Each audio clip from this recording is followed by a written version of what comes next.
Lawrence Ralph Gospel by Emily Gospel. My name is Lawrence Ralph Gospel. My mom chose this name for me because the doctor who delivered me was named Dr. Lawrence. My nickname growing up was Goose. I was named after the character in the movie Top Gun. My appearance was great. I had brown hair, green eyes, and I was tall. I grew up in San Diego, California, but I was born in Illinois. We came to California because that's where my mom grew up. I lived in an average house and shared a room with my brother Norb. We didn't have cell phones, DVD players, iPods, or computers. My mother was loving, my bossy brother was bossy, and my little sister Chris was annoying.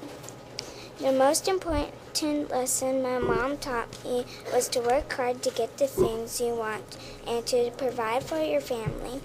My favorite toy growing up was Evel Knievel, because you make it go and it would do tricks. My chores were having to clean my room, kitchen, and bathroom. I never got an allowance. For the holidays, my grandparents would come for Christmas, and we would open presents and eat food. School was fun for me. My best subject was math, and my worst subject was English.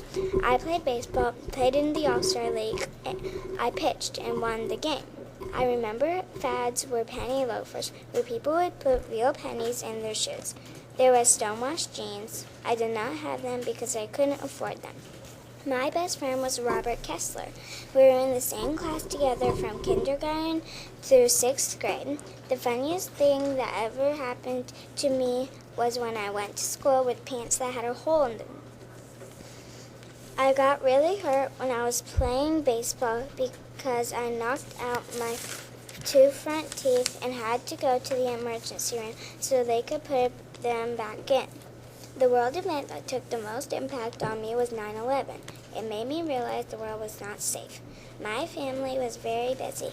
I almost never got time with my mom and dad, but almost always got time with my bossy brother Norb and my annoying sister Chris. About 20 years later, my dad died. It took me a while to get used to me not having him around. Then I had to live with my mom without my dad, and I found a girl and we lived happily ever after. When I was little, I was at school playing with my friends in the playground. We were around the barn when I tripped and fell. I put my hands down to break my fall and landed on a piece of wood. The piece of wood went through the end of my finger and out through my fingernail. It hurt really bad. When I fell, I was like, ow! I had to go to the doctor so they could remove the piece of wood. My mom and I had to wait a long time before we saw the doctor. The doctor was nice. The doctor put a splint on my finger and bandaged it up to keep it from getting infected. I couldn't move my finger because of the splint. I couldn't write for a long time. The splint was on my left pinky. My friends were very comforting. They helped me with all the stuff I couldn't do, like writing. I told myself that I was very, very lucky to have friends like this. I was super, super happy. My family was very helpful during that time. My brother and my sister, even though they can get on my nerves, they are actually pretty helpful. I was very grateful. Then I went back to the doctor and they said that I was good to go.